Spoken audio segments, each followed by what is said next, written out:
Lord Mayor, Lord Lieutenant, Aldermen, Freemen, Councillors and distinguished guests. Thank you, Lord Mayor, and thank you, John, for your very kind words about me and for that whirlwind tour through the first 7 decades of my life. Those years seem to have flown by very quickly indeed. As Edith Piaf said, je ne regrette rien, but I don't think I can really say that. It'd be more accurate to quote Frank Sinatra, regrets, I have a few, because I have certainly made mistakes and misjudgments throughout my life, as most of us do. But I hope I have learned from them, and I hope that whatever I have taken from life and from those around me has been more than outweighed by what I have been able to give back. Lord Mayor, I regard it as a particularly fortuitous twist of fate that it is you, who I have known and respected for the last 25 years, who has been chosen to serve as Exeter's Lord Mayor in the very year that I am granted the city's freedom. An honour that you yourself were, of course, granted in 2015. For me, it is a humbling privilege to be here today, receiving what I regard as the greatest honour that the City of Exeter can bestow. To be made an honorary freeman means that I am joining a very small and distinguished group of people who have all striven to serve the city or to bring prestige and renown to it over many centuries. I'm also delighted that so many of the people with whom I have worked over the last 25 years have been able to come today to share this ceremony with me. I know how busy many of you are, and it really means a lot to me that you have nevertheless found the time in your busy diaries and schedules to be here today.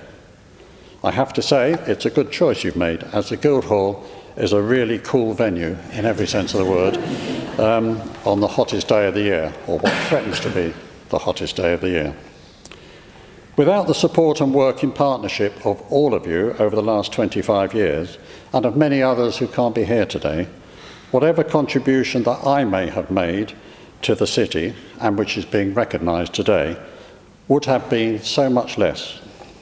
So I'm truly appreciative of the fact that alongside so many distinguished aldermen, guests who have come here today include former colleagues at the City Council, including my incredibly talented successor, Karim Hassan, leaders of the Council alongside whom I have worked so productively over the years, Roy Slack and Adrian Fullam, and of course current leader Phil Bialik.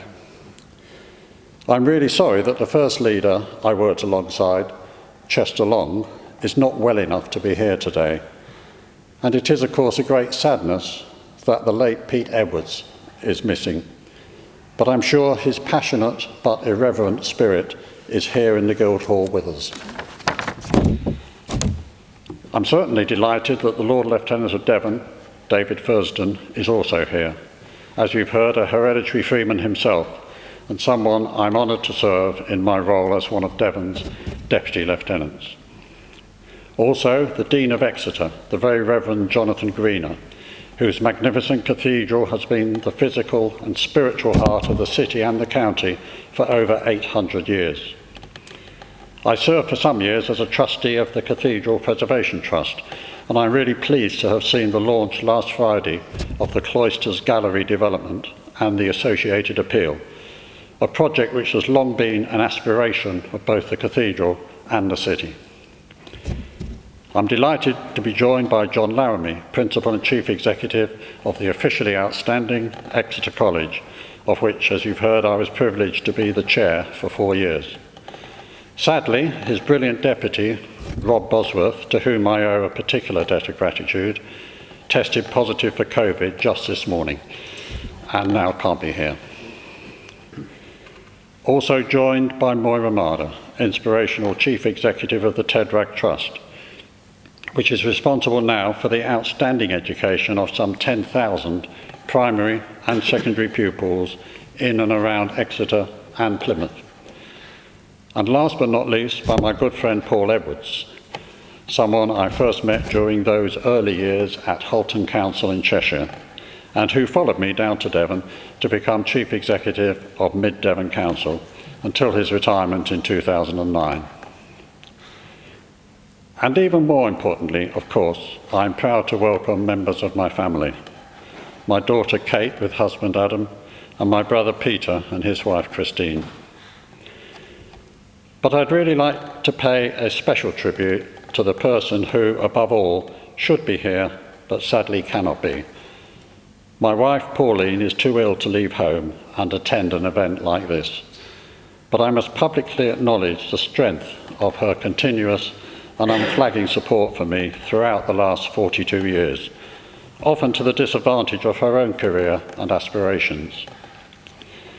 The Cock and Trumpet pub in Widnes may not have been the most romantic place to have met, but it has proved a very solid foundation for a long and happy marriage.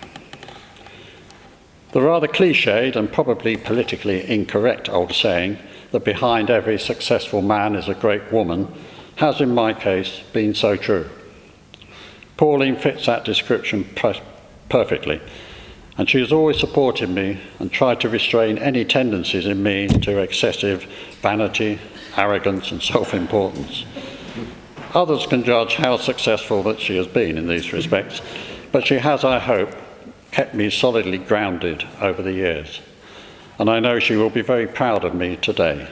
I just wish she could have been here in person to share in the award of this honour. I've already mentioned the very distinguished group of people who, over the last 800 years, have preceded me as Freeman of the City. And one of the most distinguished of these was probably Admiral Lord Nelson, who was made a Freeman of Exeter in 1801, following his victory over the French at the Battle of the Nile. Nelson was, in effect, a superstar of his day and was waylaid by a raucous mob of his local fans on his journey from his home in Merton, Surrey, to Torre Abbey in Torquay to visit his close friend, Lord St Vincent. He was escorted through the cheering crowds from the Royal Clarence Hotel, where he was staying, to this very Guildhall by Sir Stafford Northcote and his troops to receive the freedom of the city and the gift of a ceremonial sword from the Lord Mayor. Of course, I can claim absolutely no comparability with Nelson, except for the quirky coincidence that I was born in 1950 in the Nelson Hospital in Merton, South London, so named because the adjacent Merton Place was Nelson and his mistress, Lady Emma Hamilton's, much-loved home for the whole of his life. Anyway, historical anecdotes aside, for me to be awarded the same honour as such illustrious press antecedents is an amazing privilege. I know that David Thurston can go one better as a 23rd generation hereditary Freeman. Mine is necessarily a more transient honour, but a huge one nevertheless. And this magnificent scroll will be a splendid and permanent reminder of this very special day for me. It is something I shall always treasure. In conclusion, and I know those are words you love to hear, I have been passionately committed to Exeter, to its institutions, its people, and its economic health and prosperity for the last 25 years. And I hope in my small way I have positively contributed to the city's progress and success, and that I continue to do so in my various roles now. When I look around this magnificent Guildhall at the amazingly skilled, enterprising and passionately committed people who are here today, I know that Exeter and its future are in very safe hands indeed. Thank you once again, Lord Mayor, and everybody involved. And a special thank you to John Street and Amara Roth, who sadly is absent with COVID also, for so professionally organising today's ceremony. Lord Mayor, I shall be forever grateful to the City Council and to everyone concerned for this award of the freedom of the City of Exeter, an honour of immense value which you and the City Council have seen fit to bestow on me.